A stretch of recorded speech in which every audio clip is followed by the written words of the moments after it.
Okay, so finding the zeros of polynomial functions. We're going to begin with these examples. The two examples that you have right here, they're already in factored form. But if I were to multiply number one out, then I already have the work here. I'm just saying if I were to multiply this out, you would start with these two, and then you get that, narrow it down, but then you still have to multiply it times 3x minus 5, and then FOIL that, and I got this big mess. And so I ended up getting this. So this right here is the factored form of this. This is to the third power. This is 6x to the third power. Once you multiply everything out, you're going to end up with this polynomial. So that means that your factored form equals your standard form of the polynomial.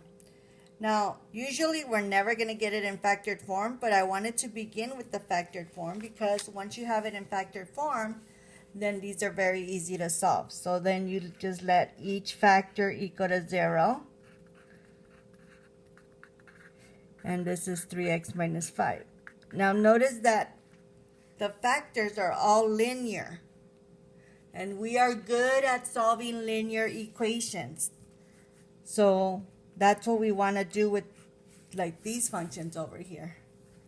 Make them into linear or quadratic. So then this is going to be 1/2 minus 2, so x equals -2.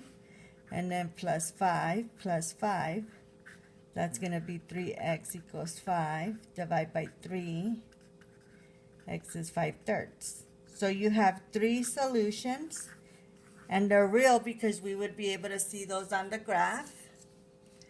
And remember that this is going to be a cubic, so you should have three answers. And in this case, you had three real answers because you can see these on the graph if I were to graph this.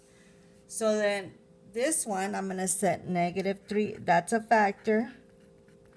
This is a factor. And then that's a factor. Okay, so then you're going to divide by -3. -3, so that's going to be x equals 0. Add a 7.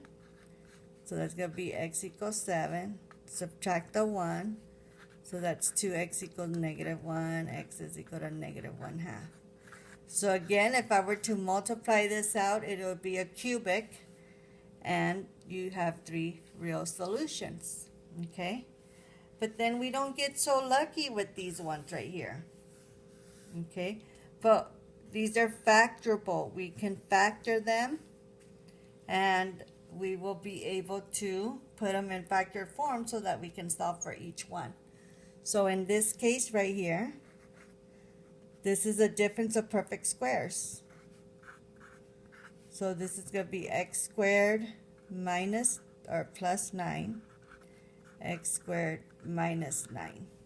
So if I multiply these out, I would get this. So now I have these two are quadratics. We're good at solving quadratics as well. So we're going to do,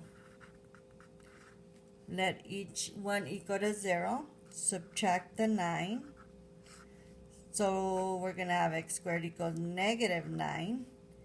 Take the square root, so it's plus or minus the square root of -9.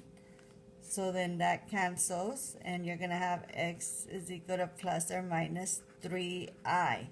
It's imaginary because you can't have a negative inside the square root. So here you have two solutions, a 3i and -3i. Over here you have plus 9. So we have x squared equals 9.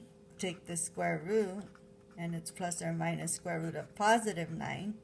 That's just going to be x equals plus or minus 3. So here you have 3 and -3. Let's count how many solutions. 1, 2, 3, 4. 4 solutions. 2 are real and 2 are imaginary. So when I was explaining